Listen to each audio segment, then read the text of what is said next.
삶의 길에서 잠시 멈춰 마음을 닫고 생각을 나누는 시간. 여기는 정약용의 인생연구소 다산의 마음 편지입니다. 인생의 사계절을 묵묵히 걸어오신 여러분, 다산 선생님의 제자 혜성입니다. 문득 집안을 둘러보면 너무 조용하지 않나요? 핸드폰을 들었다가 다시 내려놓는 그 마음. 혹시 방해될까 하는 그 조심스러움. 저는 그 마음을 꼭 안아드리고 싶습니다. 어떤 집은 자식들이 친구처럼 찾아오지만 우리 집은 왜 명절조차 숙제처럼 느껴질까요? 그 차이는 재력도 성격도 아닙니다. 바로 부모의 보이지 않는 습관에 있습니다. 오늘은 자식이 제 발로 찾아오는 부모들의 3가지 비밀을 전해드리겠습니다. 이 영상 끝까지 함께 하신다면 서운함이 사라지고 그 자리에 따뜻한 마음이 피어날 것입니다. 첫 번째 비밀, 자식을 세상에서 가장 귀한 손님처럼 대하십시오. 첫 번째 비밀은 자녀를 존중하는 마음입니다. 세계적인 축구 선수 손흥민의 아버지인 손흥정 감독은 이렇게 말합니다. 자식은 내 소유물이 아니라 잠시 맡겨진 선물이다. 그는 간섭하지 않고 아들이 행복한지만 살핍니다.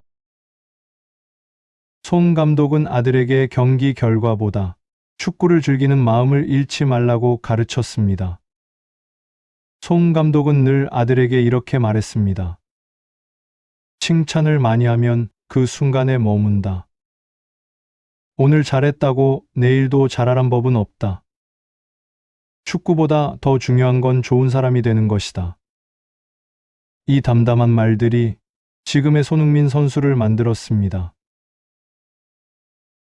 삼성의 창업주인 이병철 회장은 삶의 중요한 가르침으로 경청을 남겼습니다.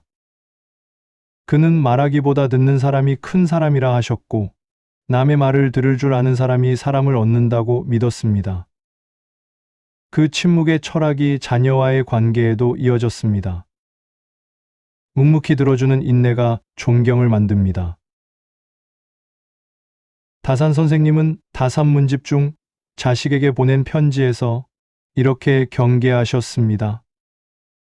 부모가 자식의 삶을 대신 살려 하면 자식은 멀어지고 응원하면 자식은 부모를 찾게 된다.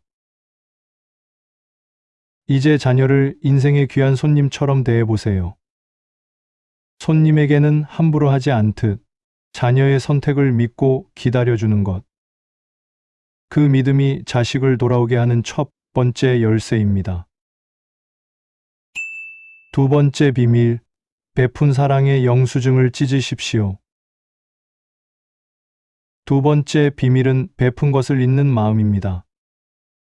여러분, 발명왕 에디슨과 그의 어머니인 낸시 에디슨의 이야기를 아십니까? 어느 날 어린 에디슨이 학교에서 편지를 들고 집으로 돌아왔습니다. 그 편지는 교장 선생님이 보낸 것이었습니다. 어머니는 편지를 펼쳐 읽더니 순간 말없이 눈을 감았습니다. 그리고 미소를 지으며 아들에게 말했습니다. 얘야, 이 편지에는 이렇게 쓰여 있단다. 너의 지혜가 너무 특별해서 이 학교에서는 더 이상 가르칠 수 없다고 말이야. 이제 엄마랑 함께 내가 좋아하는 공부를 마음껏 해보자. 그날 이후 어머니는 직접 아들을 가르치기 시작했습니다.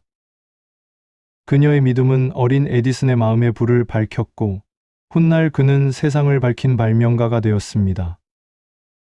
오랜 세월이 흘러 어머니가 세상을 떠난 뒤 에디슨은 그 편지를 다시 발견했습니다. 거기엔 이렇게 적혀 있었습니다. 이 아이는 지능이 낮아 학교에서는 더 이상 가르칠 수 없다. 그 순간 에디슨은 눈시울을 붉히며 이렇게 기록했습니다. 어머니는 나를 멍청이에서 천재로 바꾸신 위대한 스승이었다. 물론 이 이야기는 전기마다 조금씩 다르게 전해지지만 변하지 않는 핵심이 있습니다. 부모의 믿음은 자식의 날개가 된다는 것입니다. 우리는 사랑을 주고 나서 마음속에 영수증을 챙깁니다. 내가 너를 어떻게 키웠는데라는 생각이 스치면 그 순간 부모와 자식 사이엔 보이지 않는 부채가 생깁니다. 다산 선생님은 다산문집에 남긴 편지에서 이렇게 쓰셨습니다.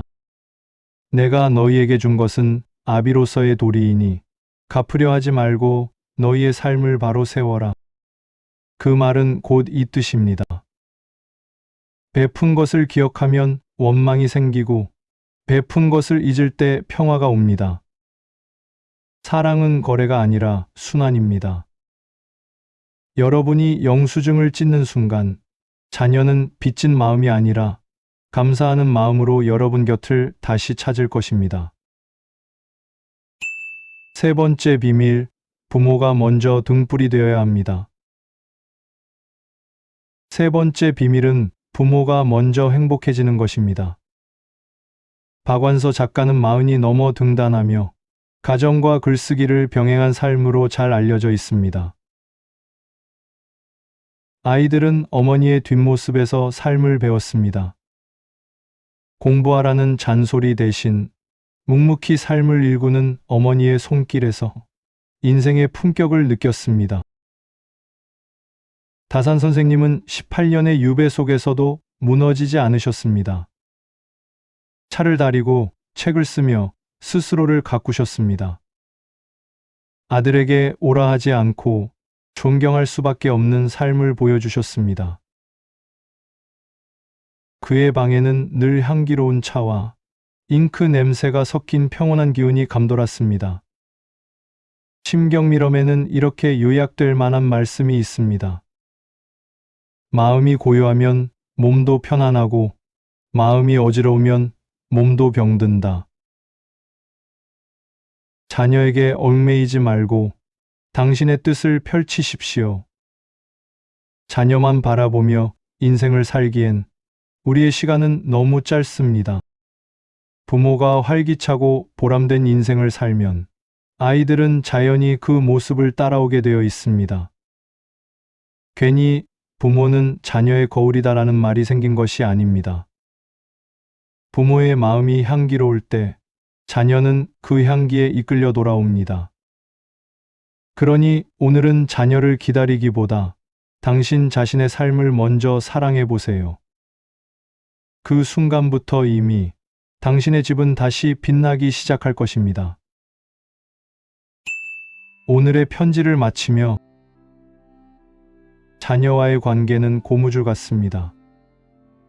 당기면 멀어지고 놓아주면 다가옵니다. 오늘 우리가 함께 나눈 세 가지 비밀을 다시 마음에 새겨보세요. 첫째, 자녀를 인생의 가장 귀한 손님처럼 대하십시오. 존중은 사랑의 시작입니다. 둘째, 베푼 사랑의 영수증을 찢으십시오. 기억을 내려놓을 때 평화가 찾아옵니다. 셋째, 부모가 먼저 등불이 되십시오. 행복한 부모의 삶이 자녀의 길잡이가 됩니다.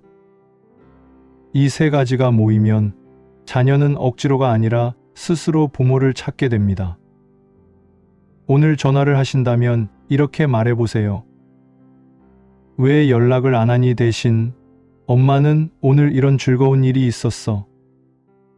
너도 행복하길 바란다. 여유로운 목소리가 잔소리보다 더 강력한 자석이 됩니다. 그리고 잊지 마세요. 부모의 행복은 자녀에게 가장 깊은 가르침이 됩니다. 당신이 평온할 때 그 평온이 자녀의 삶으로 번져갑니다. 오늘 하루만큼은 자녀 걱정보다 당신 자신의 기쁨을 먼저 돌보세요. 그 미소 하나가 이미 가장 따뜻한 교육입니다. 오늘의 필사. 부모가 자식의 삶을 응원하고 스스로 깨우치길 기다리는 것은 비구름이 마침내 비를 내리는 것과 같다.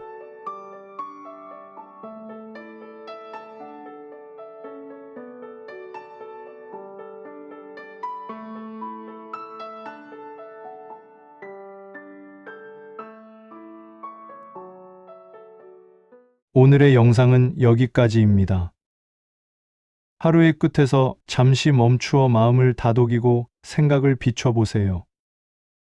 오늘 다산의 한마디가 당신의 마음에 잔잔히 남기를 바랍니다. 여러분의 구독, 좋아요와 알림 설정은 저희에게 큰 힘이 됩니다. 다음 영상에서 뵙겠습니다. 감사합니다.